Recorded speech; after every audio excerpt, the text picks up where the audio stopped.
Aku nggak tahu ini bakal jadi konten terdabur atau bukan, tapi capek banget ya jadi WNI. Capek jadi WNI itu bukan ocehan biasa, tapi indikasi luka kronis psikologis. Tolonglah, kita itu benar-benar hopeless. Nggak di gedung pemerintahan, nggak di kantor dinas. Ini di depan muka lo aja masih dipalak. Ngomongnya sih buat biaya operasional, buat kas, tapi mana nggak transparan. Di sini rakyat kecil dilema, mau ngelawan takut gak bisa makan. Kita cuma rakyat kecil biasa, nggak punya power, ditindas, dimanfaatkan. Kita cuma jadi pion, dikorbankan buat aksi egosentris orang-orang atas yang katanya berpendidikan tinggi tapi doyan makan duit haram. Meraup untung seuntung-untungnya, ngeruk dompet tipis guru honorer, nguras keringat buruh, ngabisin tenaga orang yang tiap harinya kepanasan kehujanan, pontang-panting cari makan, dan nambal pengeluaran dari upah gak seberapa buat bayarin biaya custom interior mobil mewah mereka atau mungkin keset rumahnya yang lega dan nyaman itu. Aku kecewa banget ya.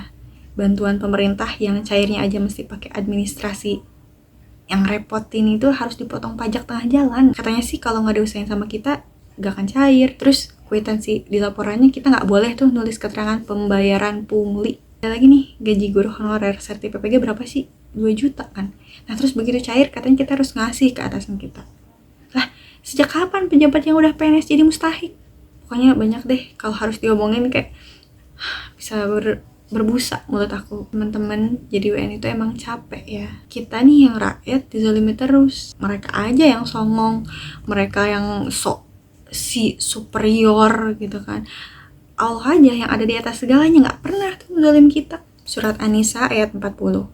Allah tidak akan menzalimi seseorang.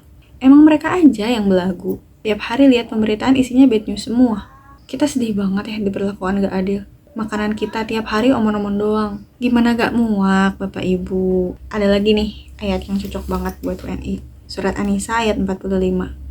Dan Allah lebih mengetahui tentang musuh-musuhmu. Jadi ayat ini tuh seolah-olah ngasih tahu kayak gini nih. Noh, Allah tahu kalau lu itu zolim banget sama rakyatnya. Lu nggak peduli sama protes rakyat lo. Lu nggak peduli mereka bisa makan atau enggak. Lu nggak peduli mereka bisa hidup atau enggak.